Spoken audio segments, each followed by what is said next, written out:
초대석 시간입니다. 오늘은 장동혁 국민의힘 최고위원 모셨습니다. 어서 오세요. 네, 안녕하세요. 반갑습니다. 뉴스가 너무 많아서 뭐부터 여쭤볼까 고민이 됩니다. 명태균 씨 관련 의혹부터 짚어볼까요? 네. 국민의힘에서는요, 명 씨에 대해서 뭐 허풍쟁이다, 선거 브로커다 이런 얘기를 많이 했었는데 결국 검찰이 2022년 재보궐선거를 들여다보고 수사를 하고 있습니다. 그래서 당시에 뭐 공천관리위원들을 뭐 참고인으로 조사했다. 이후에는 현역 의원들 조사한다. 이런 얘기까지 나왔고 당시 당대표였던 이준석 의원, 또 공천관리위원장이었던 윤상현 의원, 또 부위원장이었던 한교 의원 이름까지 지금 거론이 되고 있어요. 이 사안을 어떻게 보세요? 공천관리위원회는 당의 기구이긴 하지만 당과는 상관없이 중립적으로 그리고 객관적으로 공천관리위원회를 운영합니다. 그렇게 운영됐으리라고 보지만 지금 명태균 씨의 녹취록이 나오면서 국민들께서 여러 의혹들을 가지고 계시지 않습니까? 그 사실관계를 확인하는 차원이라고 생각합니다. 그 의혹들이 있다면 뭐 그게 뭐 현역 의원이든 누구든 관련자들을 참고인으로 불러서 사실관계를 확인할 필요는 있다고 봅니다. 이제 국민들이 처음에 이제 이렇게 의혹을 제기했던 건 명태균 씨와 윤 대통령과의 관계 뭐 이런 거를 많이 관심을 갖고 많이 봤어요. 의혹을 제기하기도 했습니다. 근데 지금 이제 검찰 수사 얘기가 나오니까 이준석 의원이 여러 가지 얘기를 하고 있어요. 많이 네. 들으셨을 겁니다. 최고위원님도. 근데 이준석 의원이 언론에 근데 이 검찰 수사가 윤 대통령까지 가겠느냐 의문이 든다 이렇게 얘기를 했어요. 네. 어떻게 보십니까? 우선 저는 뭐 지금 참고인으로 현역 의원들까지 조사한다고 하니까요. 그걸 통해서 사실이 그리고 증거가 가리키는 방향으로 수사가 진행되고 성역 없이 저는 엄정한 수사가 될 거라고 봅니다. 뭐 이준석 의원께서 일단 뭐 조사를 받으실 텐데 그 사실관계에 따라서 수사는 얼마든지 확대될 수도 있다고 봅니다. 아니 이준석 의원이 이렇게 생각하는 것 같아요. 원래 이 방향이 대통령을 향해서 가야 되는데 왜 나한테 오는 거지? 이런 생각도 좀 하시는 것 같은데요. 근데 뭐 수사를 하다 보면 바로 뭐 누구에게 혐의가 있다고 해서 가는 건 아니지 않습니까? 주변 인물들에 대한 수사 그리고 주변 사실관계부터 밝히고 그 위에 필요한 수사가 있다면 진행되는 것이기 때문에 수사의 뭐 일반적인 상황에 비춰보면 뭐 이례적인 것은 아니라고 보여집니다. 이 명태균 씨 얘기가 나온 윤한홍 의원이 또 주목을 받고 있어요. 윤한홍 의원이 명 씨 측에 전화를 해서 회유를 했다. 뭐 이런 얘기예요. 대통령에게 유리한 녹취도 틀어달라. 뭐 이런 내용입니다. 일부 언론에서는 뭐 거래 조건이 있었다라고 얘기를 했는데 윤 의원님이 오늘 아침에 기자회견에서는 그런 일 없었다라고 해명을 했는데 혹시 뭐 당의 어떤 설명 같은 게 있었습니까? 당의 설명은 따로 없었고요. 네. 오늘 직접 입장을 밝히셨기 때문에 저는 그걸 토대로 말씀드려야 될 것 같은데 윤한홍 의원은 뭐 아시다시피 명태균 씨도 스스로 밝혔지만 두 분이 별로 사이가 좋지 않습니다. 윤한홍 의원님은 뭐 경선 과정에서도 명태균 씨와의 관계는 좀 끊는 게 좋겠다고 제안을 했던 그런 의원님이고 지금 문제가 되고 있는 것도 명태균 씨한테 직접 전화했던 것 같지는 않습니다. 명태균 씨를 알고 있는 지인에게 했는데 지금 상황을 보면 명태균 씨는 뭐 누구하고 대화를 하든 숨소리 하나까지 녹음해서 계속 녹취록으로 가지고 있는데 그게 제3자를 통하든 직접 하든 나중에 그것이 또 명태균 씨가 다 녹음해서 그것이 세상에 알려질 건데 회유든 협박이든 법적으로 문제가 될 만한 내용을 저는 윤한홍 의원께서 말씀하셨다고 생각하지는 않습니다. 다만 녹취록의 일부가 공개가 되면서 국민들께서 오해하실 수도 있고 이게 편파적으로 들릴 수도 있기 때문에 다른 녹취록도 있으면 다른 녹취록도 공개하는 게 맞지 않겠냐라고 하는 약간의 불평 뭐 그런 정도의 내용을 제3자를 통해서 지인을 통해서 전달한 거라고 저는 생각하고 있습니다. 뭐 나중에 제3자를 통해서든 그게 명태균 씨와 통화가 되면 그것도 다 녹음돼서 다 공개될 텐데요. 설마 뭐 그런 내용을 그렇게 말씀하셨으리라고 생각하지는 않습니다. 아니 근데 뭐 민주당이나 언론에서 얘기할 때는 명 씨하고 이 얘기를 가지고 접촉한 것 자체가 문제 아니냐. 또 특정 녹취를 콕 집어서 이거를 공개해 달라고 한 건 여론을 좀 돌리려는 의도가 있는 게 아니냐라고 지적을 하고도 있거든요. 그 부분은 명태균 씨가 본인에게 필요한 부분, 본인에게 유리한 부분만 계속 녹취를 공개하면서 여론을 일정한 방향으로 가고 있기 때문에 사실관계는 전후를 다 들어보면 또 전후관계를 다 들어보면 그게 아니지 않느냐라고 하는 정도의 뭐 문제 제기는 할 수 있을 것 같습니다. 지금 국민의힘에서 가장 큰 논란은 명태균 씨가 아니라 당원 게시판 논란 같아요. 이게 보니까 한동훈 대표와 그 가족들 이름으로 윤 대통령 부부를 비방하는 글을 올렸다. 이 가족이 맞느냐 밝혀라 뭐 이런 거잖아요. 네. 근데 왜 한 대표가 밝히면 되는데 왜 안 밝히고 있냐라는 게 친윤계의 공격인 것 같습니다. 우선은 이 문제를 제기하는 분들은 예를 들면 이걸 당원 게시판을 잘 우리가 시스템을 정비해야 된다라든지 왜 이런 문제가 발생하게 된 일을 밝히자라는 것보다는 한동훈 대표 개인에 대한 공격에 집중되어져 있는 것 같습니다. 우선은 당이 어려운 상황이고 이제 이재명 대표에 대한 사법 리스크가 현실화되면서 당이 뭔가 새롭게 출발해야 될 때 당 내에서 이런 걸 가지고 당의 에너지를 소비한다는 것 그리고 갈등을 만들고 있다는 것에 대해서는 안타깝게 생각하고요. 이걸 좀 나누어 보면 지금 게시판에 있어서 문제가 되고 있는 것은 한동훈 이름으로 게시된 글들이 문제가 되고 있고 가족들의 글들은 뭐 사설이나 어떤 기사나 이런 것들을 링크한 정도에 불과합니다. 그걸 가지고 과연 지금 당원이 익명으로 게시한 글인데 그게 누구냐를 떠나서 문제되지 않는 게시글을 가지고 이렇게 문제 삼는 것이 과연 적절한지 그리고 앞으로 이런 것들이 있을 때마다 당원 게시판에 올라온 거를 다 공개하라고 하면서 결국은 당원들이 당원 게시판에 들어올 수 없도록 만드는 그런 게 과연 적절한지도 잘 모르겠고요. 결국은 이 문제를 강하게 제기하는 분들이 알고 싶어하는 내용은 결국은 수사를 통해서 밝혀져야만 하는 내용입니다. 당무감사를 통해서도 저는 충분히 밝히기 어렵다고 봅니다. 그분들이 알고 싶은 내용, 이게 과연 누가 했는지, 어디에서 글을 작성한 것인지, 아니면 이게 뭐 여러 명이 독자적으로 작성한 것인지, 뭐 한 사람이 관리했는지 이런 모든 부분들은 저는 수사를 통해서 밝혀져야 될 건데 그 전에 어떤 입장을 밝힌다고 해서 그것이 충분히 만족스럽지 않다면 이 논란이 끝날 것도 아니고요. 당무감사를 통해서 어떤 사실관계를 밝혔는데 그것이 마음에 들지 않는다면 또 역시 논란은 끝나지 않을 것입니다. 어찌되었건 지금 수사가 진행되고 있고 수사가 진행되면서 지금 문제 제기하는 분들이 알고 싶어하는 그 내용은 결국 수사를 통해서 밝혀지게 될 것이다. 그런데 이거에 대해서 하나씩 문제 제기하는 거에 대해서 답을 하고 또 답을 하고 하다 보면 결국은 우리가 이재명 대표가 지금 사법리스크 현실화되면서 야당 공세에 집중해야 될 때 결국은 우리 내부의 문제로 계속 이슈가 덮여가고 그 이슈로 끌려가는 거에 대한 우려도 있을 거라고 생각을 합니다. 아니 근데 이 이슈를 가장 강하게 제기하시는 분이 장해찬 전 최고위원이에요. 네. 오늘 뭐 라디오에 나와서도 한동훈 대표가 정치 생명을 걸어야 된다는 얘기까지 하면서 이게 당원 게시판의 문제뿐 아니라 다른 인터넷 커뮤니티라든지 뭐 댓글이라든지 이런 식으로 약간 여론 조작 이런 얘기까지 하고 계시거든요. 어떻습니까? 여론 조작이라고 하면 어떤 말씀을 하시는지 잘 모르겠습니다. 예를 들면 뭐 드루킹 사건에서처럼 매크로나 어떤 기계적 방법을 이용해서 했다는 것인지 저는 그런 것은 아닌 것 같고요. 뭐 자유롭게 게시판이나 이런데 충분히 법적으로 허용되는 내용의 글을 올린 것이라면 그걸 가지고 조작이라든지 뭐 무슨 드루킹 사건에 빗대는 것은 사건을 너무 비약시켜서 키우는 것이라고 생각되고 저는 사실관계는 수사 결과를 통해서 밝혀질 것이기 때문에 그 전에 저와 같이 너무 사실관계가 밝혀지지 않은 상태에서 단정적으로 사건을 키우고 또 그것을 한동훈 대표의 정치적 생명으로까지 연결시켜서 몰아가는 것은 과하다고 생각을 합니다. 아니 이런 얘기까지 했어요. 차라리 가족이 했다고 해라. 왜냐하면 장 전 최고 같은 경우는 그전에 한동훈 대표가 법무장관 시절에 여론 조성팀 운영했다라는 얘기를 한 적도 있어서 사람들이 듣기에 따라서는 여론 댓글팀이 있었나? 이렇게 생각할 수도 있거든요.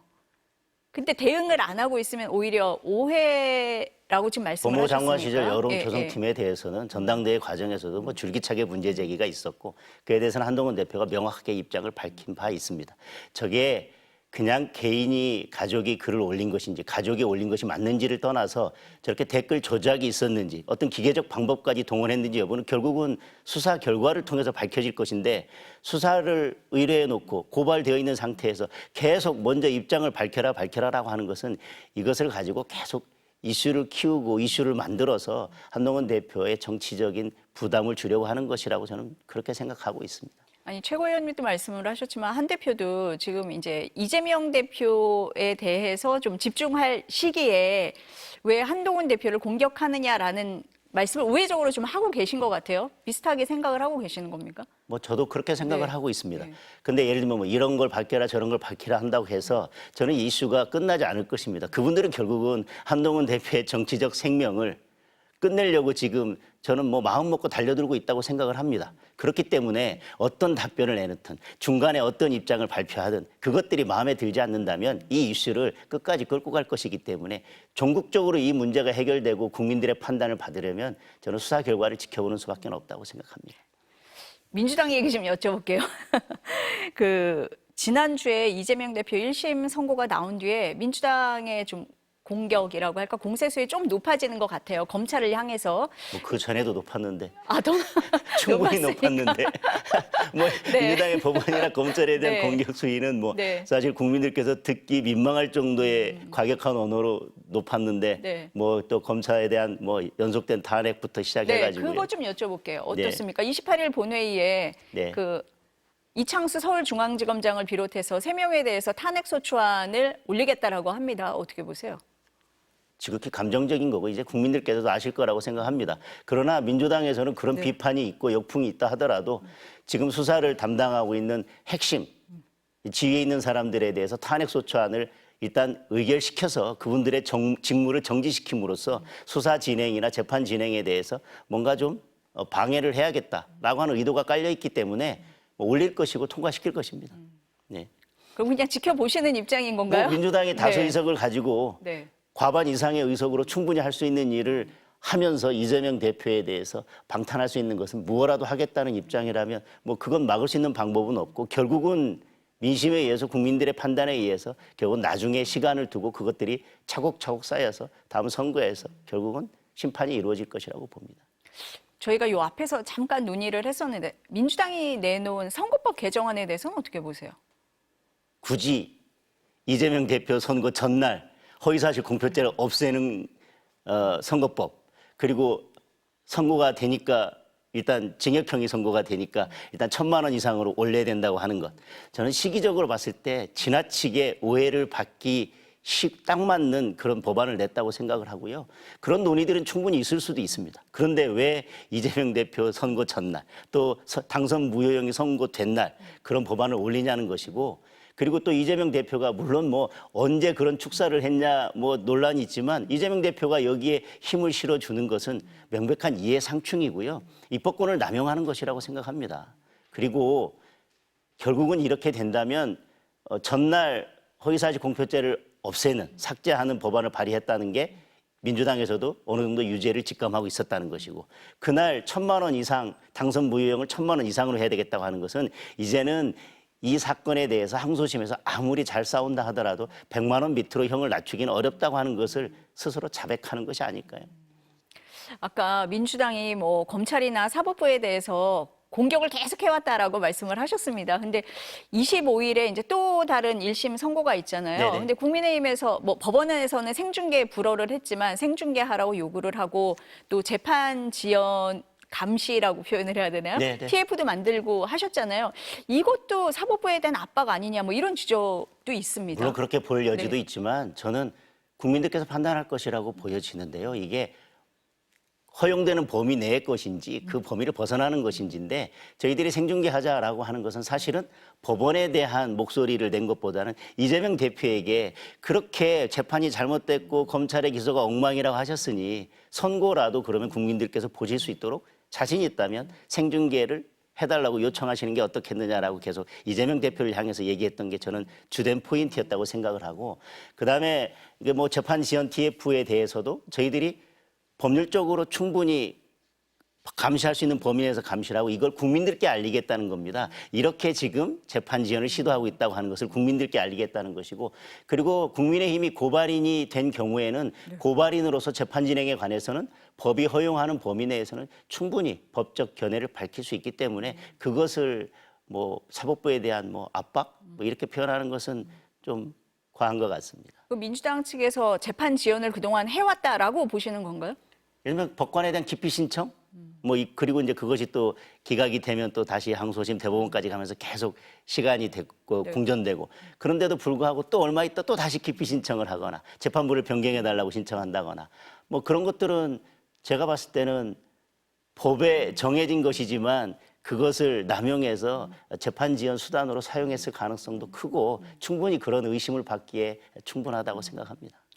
조국혁신당이요. 어제 윤석열 대통령 탄핵 소추안 초안을 공개를 했습니다. 근데 민주당은 일단 선을 긋고 있어요. 민주당이 달라질 수 있다. 뭐 변수가 있다 이렇게 보세요? 이재명 대표의 사본 리스크가 더 커진다면 뭐 민주당도 달라질 수 있을 거라고 생각합니다. 민주당이 지금 이거에 대해서 주저하는 이유는 조국 혁신당에서 내세운 것이 뭔가 확실한 혐의가 있는 것도 아니고요. 또 탄핵 소추는 대통령 본인의 직무수행과 관련된 것이어야 되는데 배우자에 대한 것이 너무 많고 그 연좌제도 아닌데 그렇기 때문에 탄핵 소추 사유가 명백하지 않고 이것이 통과된다 하더라도 헌재에서 통과될 가능성이 거의 없고 그러니까 역풍만 올 것이기 때문에 사실은 탄핵 소추에 대해서 민주당은 주저하고 있는데 그래서 민주당에서는 탄핵보다는 일단 특검을 통해서 뭔가 확실한 걸 뭐 찾아낸 다음에 탄핵하겠다라는 입장인데 특검도 저는 뭐 여의치 않을 것이라고 보여지고 그래서 한 손에는 특검 또 한 손에는 임기 단축 개헌을 이야기하고 있는 것이 탄핵이라는 그래서 헌재에서 통과 가능성이 낮은 그래서 역풍만 불 그런 탄핵으로 직접 가는 것보다 일단 특검을 통하겠다. 그런데 이것이 특검은 시간도 너무 많이 걸리고 또 탄핵이라는 산을 또 한 번 넘어야 되기 때문에 계속 임기 단축 개헌을 들고 민주당이 공격한다고 생각합니다. 지금 특검 말씀을 하셔가지고요. 28일 본회의에서 이제 대통령이 거부권을 행사한다면 28일 본회의에서 재표결한다라는 게 민주당 입장이잖아요. 네. 통과 가능성, 재표결 어떻게 전망하세요? 뭐 저는 네. 지금 민주당이 발의해 놓은 법안 특검법의 유연성에 대해서는 국민의힘 의원들도 충분히 공감하고 있을 거라고 생각하고 그리고 이 특검이 지향하는 정치적 지향점이 어딘지는 다 충분히 알고 있습니다. 그리고 이재명 대표의 사법 리스크가 현실화되면서 우리 국민의힘이 결속력은 더 커졌기 때문에 뭐 이것이 재표결에서 통과될 가능성은 없다고 생각을 합니다. 지난번에 이탈표 4표 있었는데 그럼 더 적게 나올 거다. 뭐 이탈표까지 뭐 제가 예상하기는 어렵습니다만 네. 뭐 108명 의원님들 각자 또 판단이 있기 때문에 네. 그러나 지금의 상황, 그 당시의 정치적 상황 이런 거에 비추어 보면 지금은 오히려 이탈표가 더 적게 나올 수 있다고 생각합니다. 이재명 대표의 사법 리스크 얘기를 많이 하셔서요. 근데 국민의힘이나 한동훈 대표가 반사이 기대하지 않는다. 우리는 쇄신하고 민생을 챙기겠다라고 얘기를 했는데 국민들이 보기에는 과연 그런가? 한동훈 대표도 쇄신에서 조금 멀어지고 있는 거 아닌가? 왜냐하면 대통령과의 각을 세우지 않으면서도 그렇게 보는 면도 있습니다. 뭐 어떠세요? 각을 세울 때는 또 계속 각을 세운다고 또 이렇게 비판을 하는데 일단 한동훈 대표가 변화 쇄신을 요구해서 대통령실에서 대국민 담화를 대통령께서 하시고 그때 변화 쇄신에 대한 약속을 하셨습니다. 저희는 지금은 그 변화 쇄신의 약속 속도감 있게 추진해 달라고 다시 한번 말씀을 드렸고 한동훈 대표께서 그 시간을 저희들이 지켜보고 있는 것입니다. 잠시. 그리고 그 지켜보는 동안에는 그동안 우리 내부적으로 이렇게 갈라졌던 힘들을 하나로 모아서 이재명 대표가 사법 리스크 지금 현실화되고 있기 때문에 거기에 힘을 집중하자라고 뭐 힘을 모으는 시간이라고 생각이 되고요. 그래도 민생엔 저희들이 뭐 소홀히 할 수 없기 때문에 그래서 민생경제특위를 저희들이 발족시켜서 민생은 좀 더 꼼꼼하게 챙겨 나가겠다라는 약속을 드렸습니다. 아니 근데 지역구 뭐 돌아보시고 많은 분들 만나시니까요.